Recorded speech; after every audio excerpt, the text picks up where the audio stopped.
Good morning, and welcome back to Daily Dhamma, a letter to our children. Today is August 1st, and our reading is Right Livelihood. And what, monks, is right livelihood? Here, a noble disciple, having abandoned the wrong mode of livelihood, earns his living by a right livelihood. This is called right livelihood. And that's the Samyutta Nikaya 45, verse 8. Right livelihood means we do not harm others while earning our living.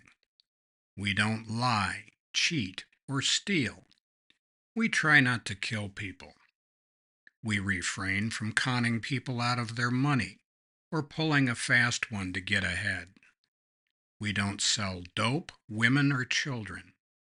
We look for and are mindful of the divine spark in others. Though we don't have the citation at hand, we believe the Buddha also said, "Don't mooch." We support ourselves and our families by honest work and our own contributions. After all, we are not communists.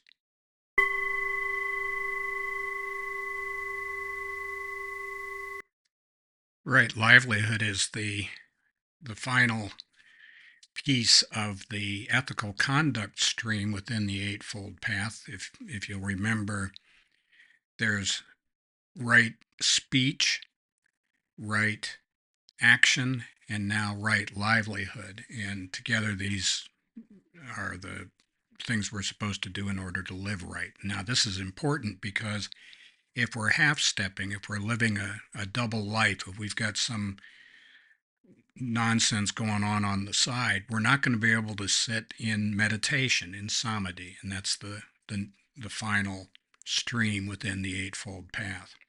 If we don't sit in meditation, then we're not going to gain insight, and we're not going to get any wisdom, which feeds to the panya or wisdom stream, right view and right intention.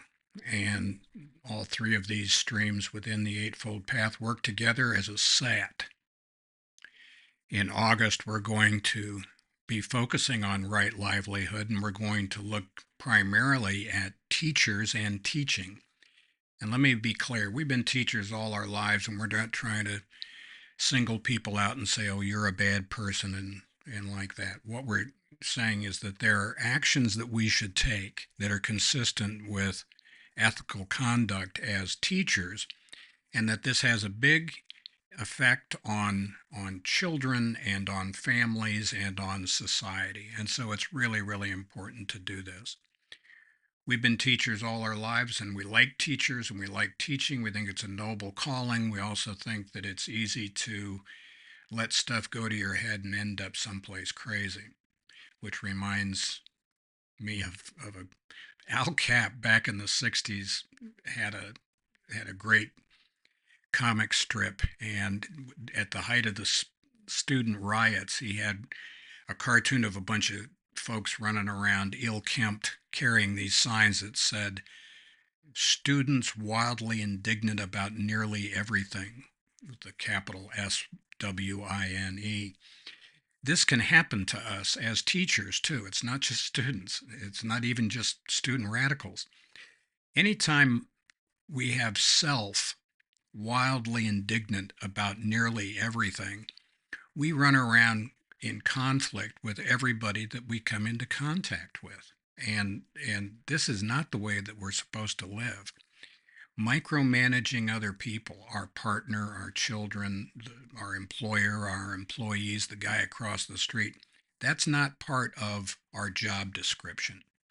And right livelihood should include some guidelines for how we conduct ourselves with the rest of the world. Let's avoid being swine, shall we? That's a good place to start.